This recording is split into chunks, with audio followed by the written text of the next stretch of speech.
The modifiers this week are Arc Singe, Attrition, and Match Game. Those are pretty tough modifiers, but hopefully this guide will help you get through it. Welcome back to another video of getting a flawless menagerie done.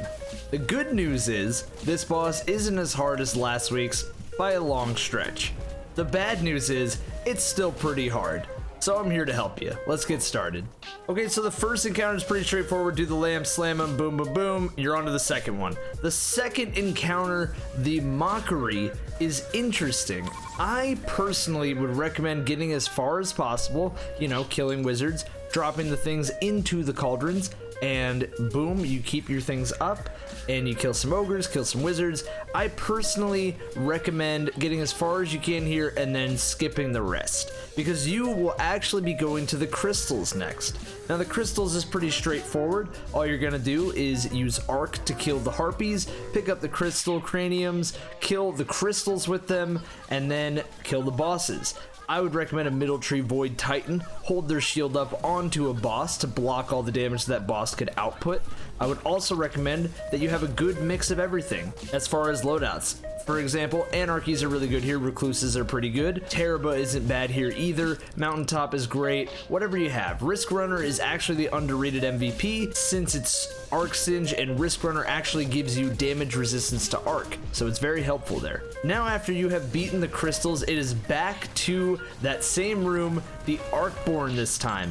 Arkborn is very simple and straightforward. Make sure that you guys are working as a team to pick up the balls, slam them into the cauldrons again, and then fight some bosses, and you are done with that one. As far as loadouts go, I would recommend 2 Warlocks with Well of Radiance. I would also recommend 2 Titans with Middle Tree Void. Finally, I would recommend 1 Hunter with Tether, and the last person could be whatever. It could be another Tether Hunter, it could be another Void Titan Bubble, or it could be a Well Warlock.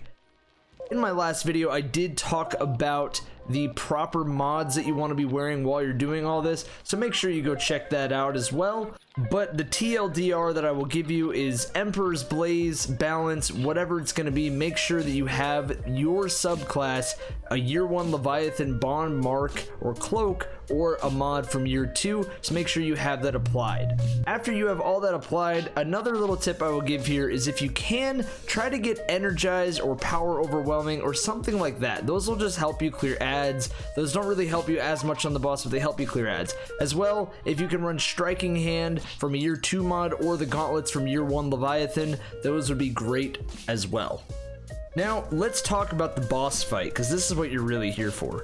The boss fight can be summed up in 2 damage phases. On the first damage phase, the loadout that I would recommend would be everybody run Anarchy and Mountaintop. If you don't have Anarchy, I would recommend Prospector. If you don't have Mountaintop, I would recommend something like Malicious Birthright with Spike Grenades. I would recommend anything that's going to pump out a lot of damage.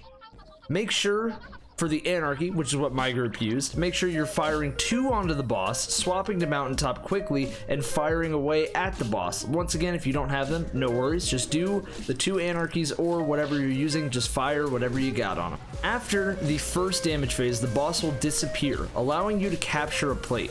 That Banner Shield Titan will have had his Banner Shield up for a while, so he'll be ready to drop his, and I will drop mine in the video. And while I'm holding it up, everybody else is capturing a plate, killing ads when necessary, and damaging the boss again. Now here is the most important part of the staying alive factor. The Cyclopses on the side. The first set of Cyclopses will spawn in the middle on the right and on middle on the left. Right beneath the Callus statues, or I guess the Bather statues is more appropriate. You need to have everybody start moving when the little harpies that attack the bubble are gone. By the bubble, I meant the Banner Shield. When the harpies have attacked the Banner Shield, the Cyclopses will have spawned, and just make sure that everybody has blown them up or is trying to get away and around in a spot where the Cyclopses can't see you. The Cyclopses will one-shot you through a well, so be careful. Make sure to use Lunafactions and then swap to Phoenix Protocol to give you the maximum efficiency on this. Start killing ads, and then we have another 2 Cyclopses. Now, if you have a Mountaintop, this is the best option for this. If you look across the bridge, you will actually notice two Cyclopses right next to each other where the chests would normally spawn in the raid. All you have to do is shoot those two Cyclopses, make sure that they are broken, and start capturing a plate. We had half of our team looking to the left as we captured the right plate, vice versa on the left side plate, just have those people looking to the right, and we had the rest of the team looking forward. Everybody was killing ads and watching out for Minotaurs. Now Minotaurs are another fear here. They can punch you in a well and manage to kill you pretty easily. I think that their fist is Arc.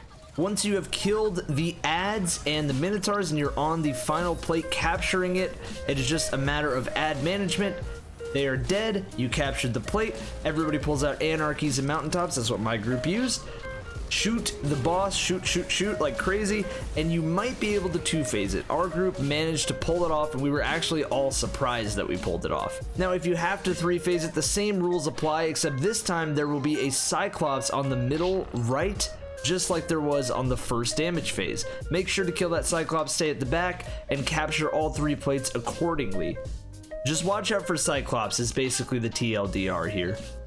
And then once you have done and you have killed the boss, congratulations, you have all 3 weeks of Flawless Menagerie done, I hope. If not, remember, I do have other videos on this topic. Now, I want to say shout out to the people that helped me on this. It was a lot of help, man. A lot of people from my stream came through and helped out, and then a couple people from Barrage helped as well. So thank you guys. And finally, this is the end of the video, so if you did like it, a like would be greatly appreciated, as well as a subscription. I do stream a lot. I was streaming this morning for this content, and I will be streaming mostly on the nights, but I usually on Tuesdays stream during the day.